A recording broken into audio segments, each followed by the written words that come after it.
Hi guys, welcome to this video. My name is Jonathan Curtis and today I'm going to be talking about subdivisions, what they are, how you can apply them in fun and interesting and useful ways to the drum kit. First things first, I did a more in-depth look at the theoretical side of subdivisions when I talked about tuplets.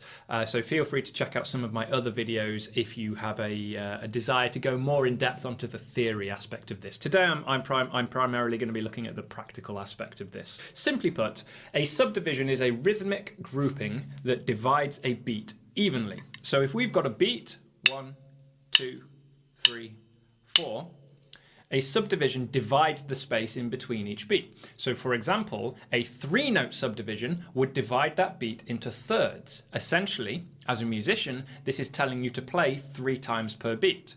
1, 2, 3, 4. I'm playing once on the beat and then 2 more times throughout the course of that beat. Notice how these are evenly spaced. If this were a pizza, we would have that pizza divided into 3 evenly sized thirds, right? If I play a 4-note subdivision, it's telling me to play 4 times per beat. 1, 2, 3, 4. 5-note subdivision, 1, 2, 3, 4. If I can do a 6 one-handed, 1, 2, 3, 4, etc. Theoretically, you can play as many as you can physically play. So people like Mike Mangini like to talk about practicing 19-note subdivisions. Essentially, this means they have a tempo and they are playing 19 times evenly between each beat. To give you some examples on the actual drum kit, I'm going to take a single stroke roll. So if I start from 2 and work all the way up, I will get faster each time.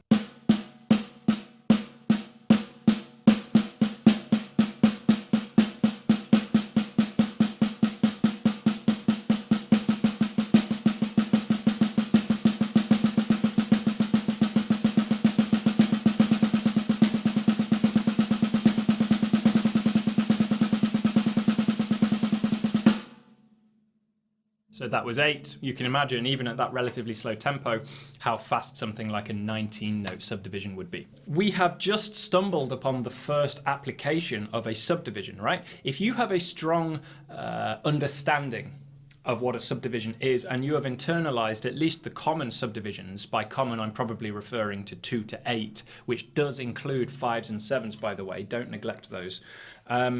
We have a very powerful tool at our disposal. Let's say you are playing a ballad.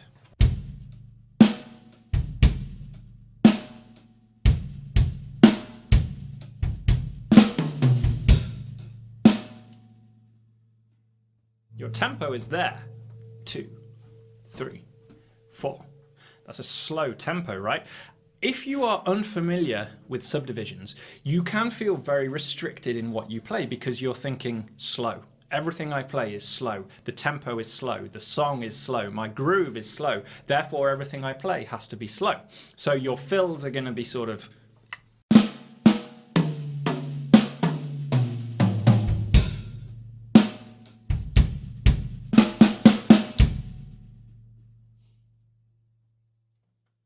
And it's very easy to feel trapped in that. Here is where we bring in our use of subdivisions, right? We know that a tempo doesn't change when our subdivision increases. So if I've got a tempo that's here, I can play as fast as I like, as long as I'm comfortable with whichever subdivision I'm choosing to use. So let's try a 6-note subdivision. Before you play anything, you need to make sure you can feel that 6-note subdivision to the tempo. So our tempo is here. So before I play anything, I need to be able to feel or count 1, 2, 3, 4, 5, 6, 1, 2, 3, 4, 5, 6, da da da da da da da da da da da.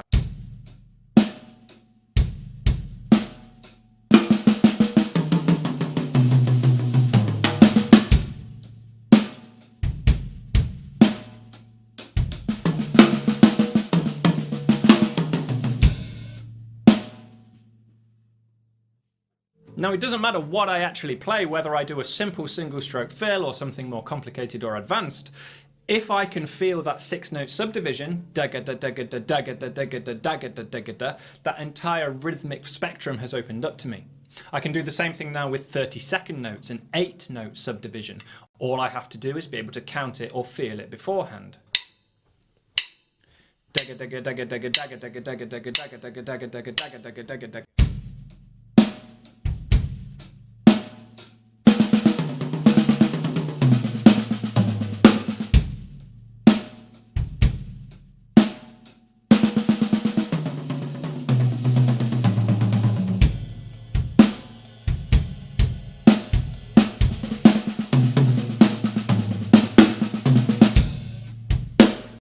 So very quickly here, we have unlocked ourselves, right? Where previously we may have been feeling trapped or locked into a slow tempo, now you can see it's perfectly possible and actually quite simple to play fast relative to the tempo.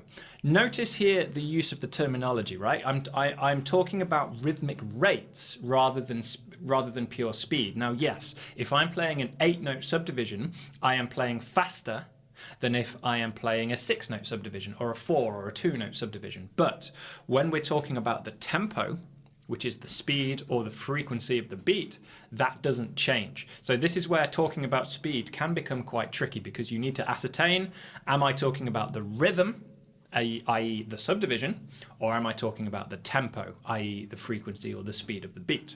This can work in the opposite direction as well. You may have an incredibly fast tempo. You may be playing some up-tempo jazz piece, for example, where the tempo is extremely fast, and you're called upon to do a solo. You've got a 4 or an 8-bar solo break or something, and you're like, oh my god, I can't play at 250 or 300 BPM or whatever it is. Well, here you go the other direction. Use smaller, use lower subdivisions, and simply don't play as often. As long as you can feel the beat, you can play as often or as little as you like. So this time, I will use a 1-note subdivision. So we are on a very fast tempo. Let's go 1 2 3 4 1 2 3 4.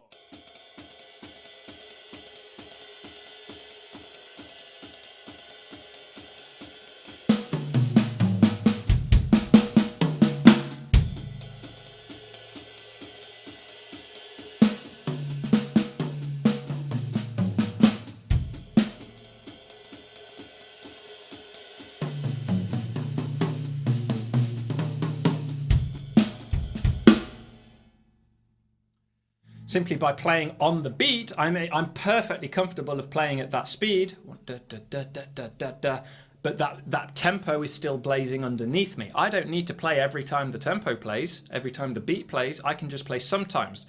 Notice in one of those examples there, I didn't even play every beat. I played every 2 beats. So we could think of this, if you like, as a negative subdivision. I'm playing once every 2 beats. 1 2 1 2 3 4.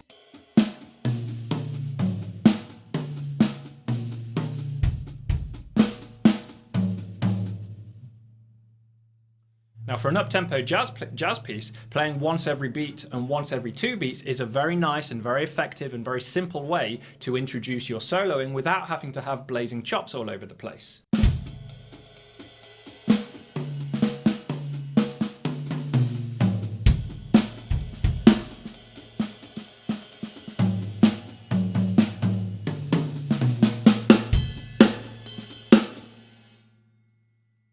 It's very simple to play, it's perfectly in time, it works, but most crucially for our current purposes, it is far easier, technically, than having to try and play triplets or 16ths or whatever it is at that incredibly fast tempo.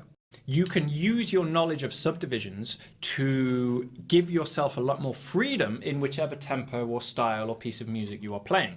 If you are playing what feels like a very slow song with a very slow tempo, it is very easy to insert more notes in if you need to, because you can play a higher subdivision. Conversely, if you're playing a very fast song where the tempo is very fast, too fast for you to play what you would normally play, simply look much further down the ladder. Look at lower subdivisions, or even these so-called negative subdivisions. Play every beat, play once every 2 beats, play once every 4 beats. Just look for a lower subdivision. There are, of course, a few mechanical difficulties here, especially with some of the more odd subdivisions. If we take, say, a quintuplet, what is often called a quintuplet, a 5-note subdivision, it can be very off-putting or strange if you've never tried this before. If you just take a single stroke roll and you try and play groups of 5 against a hi-hat pattern,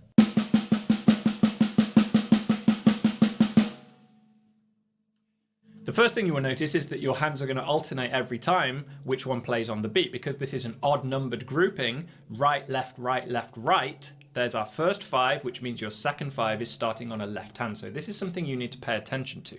Modulation is simply the act of manipulating or moving something into something else, or transforming it into something else. So for this example, I'm going to use a paradiddle, a simple paradiddle. Now, a paradiddle is essentially a 4-note pattern. It is a loud accent followed by 3 unaccented or quieter strokes. The fact that we're alternating our sticking, right, left, right, followed by left, right, left, left, is kind of incidental because that doesn't really change the flow of the pattern. It's still essentially loud, quiet, quiet, quiet. So if paradiddles give you trouble with this, simply use single strokes instead, accenting. Now, as we've said, a paradiddle is a 4-note phrase. So this is going to lend itself most naturally to a 4-note subdivision, i.e. 16th notes, 1E and 2E and 3E and 4E and...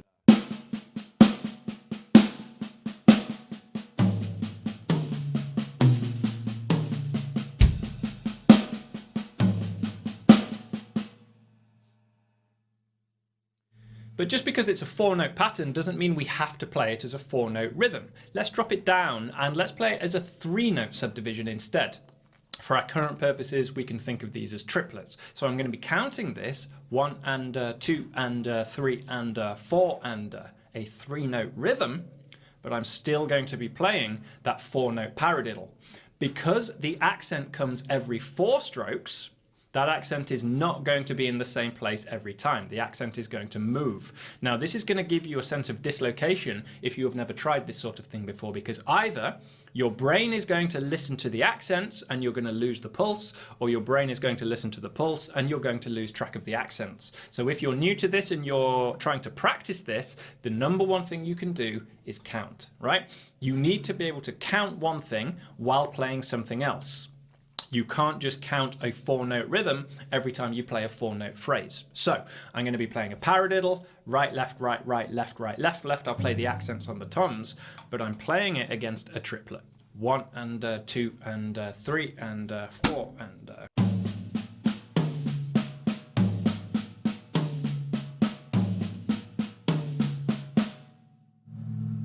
little bit faster.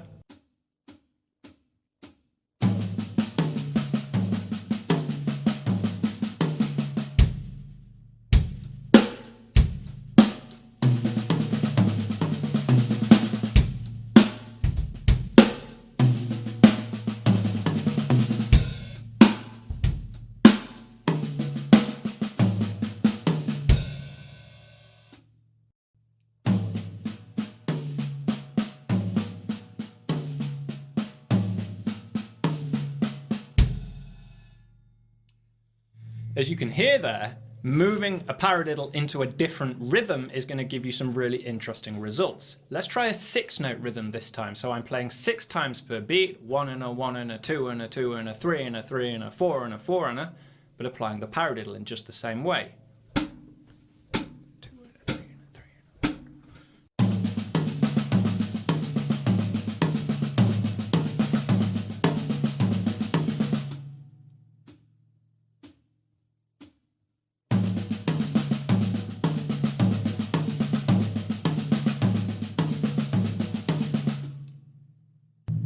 An 8-note subdivision.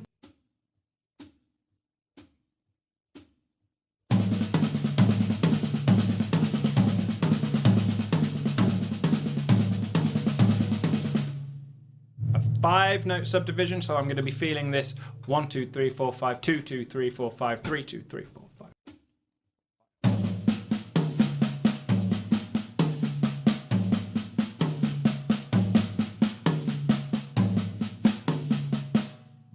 Faster.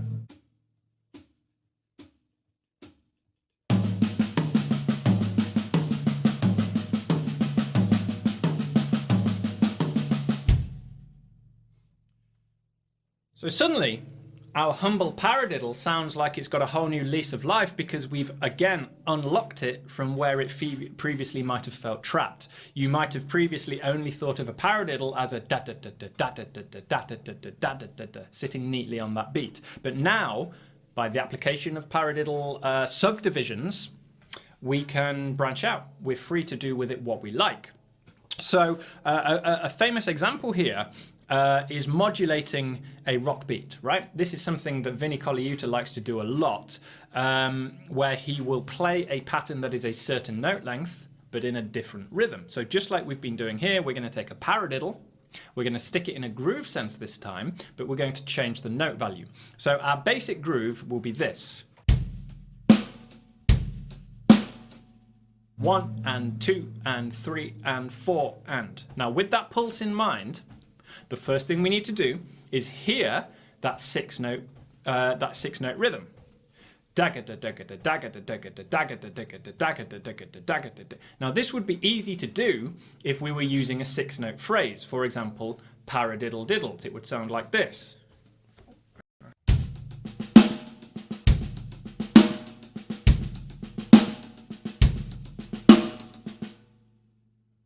But we don't want to use a 6-note phrase. We want to use a 4-note phrase.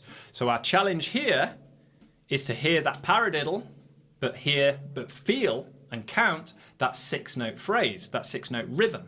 I am going to keep the bass drum on the first note of each paradiddle. So the pattern I'm going to play is this.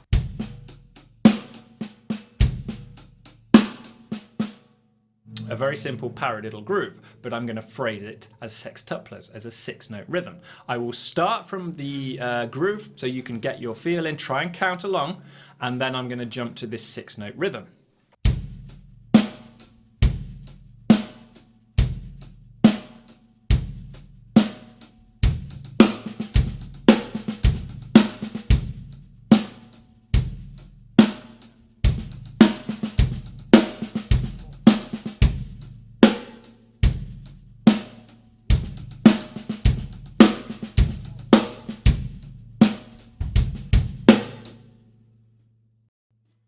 You can hear there, it drastically changes what our beat feels like, but it is perfectly in time. If I could somehow sync up a metronome, I don't know how to do that, but if I could sync up a metronome with the audio example, you would hear it is still in time. I'll tell you what, this time I will play it over on the ride cymbal, and I will keep the hi-hat with my foot on the beat. So watch that hi-hat, count along with that hi-hat as I jump into the 6-note paradiddles.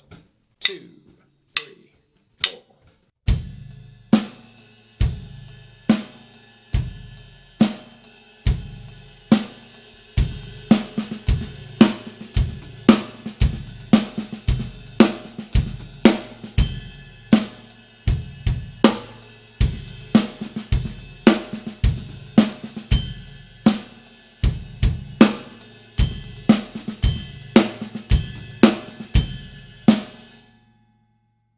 Cool effect, right?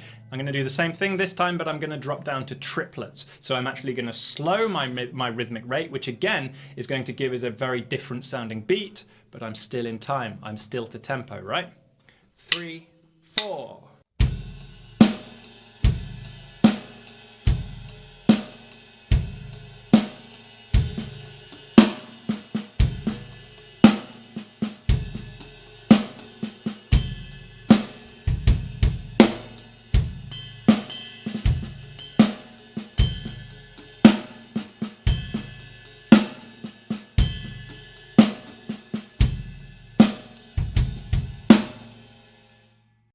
Now, admittedly, if you're new to this sort of thing, that is quite tricky. That is a challenge. That is a rhythmic challenge. Your problem is not going to be playing the paradiddle. Your problem is going to be hearing that paradiddle in a new way. Now, the good news is you don't even need a drum kit to practice this.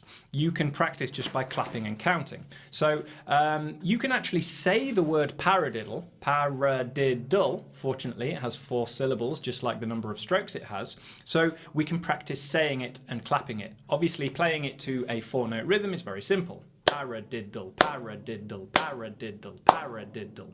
Just clap on the first syllable. But what if we wanted to try it as triplets instead? Well, you're still going to say paradiddle, but this time you're going to clap every 3 syllables. Paradiddle, paradiddle, paradiddle, paradiddle, paradiddle, paradiddle. Makes you look a bit weird if somebody walks in on you, they'll ask what on earth you're doing, but it is actually a very efficient way to improve your rhythm here. The difficulty with subdivisions, as I say, is not in playing them, but in feeling them, in hearing them. So this brings us to my final point. The best thing you can do is internalize the subdivisions in as many different ways as you can, because it's no good trying to play a paradiddle as a quintuplet if you don't know what a quintuplet feels like, right? So just like you were doing with your speaking and clapping, try it with counting. 1, 2, 3, 4, 5. 1, 2, 3, 4, 5. 1, 2, 3, 4, 5. 1, 2, 3, 4, 5. 1 E and 2 E and 3, 2, 3, 4, 5. 4, 2, 3, 4, 5. 1 and 2 and 3 E and 4, 2, 3, 4, 5. 1. Your biggest challenge is going to be overcoming feeling these, interpreting these, internalizing these, right? And the best way to do that is with a metronome and by counting. Now, as for material that deals with this stuff, I got really into this through the Gary Chaffee material, specifically rhythm and meter patterns, of course, but a lot of his material works with all of the subdivisions anyway. So if you look at my favorite sticking patterns, the sticking patterns naturally come, and all the studies come, and all the exercises come in all of the subdivisions anyway. He makes no distinction between a 5 and an 8 and a 6 and a 7. So if you are looking to do this more seriously, I would highly recommend you check out Gary Chaffee's books. But if nothing else, grab a metronome, get clapping, and get counting. Good luck, and I'll see you on the next one. Thanks for watching.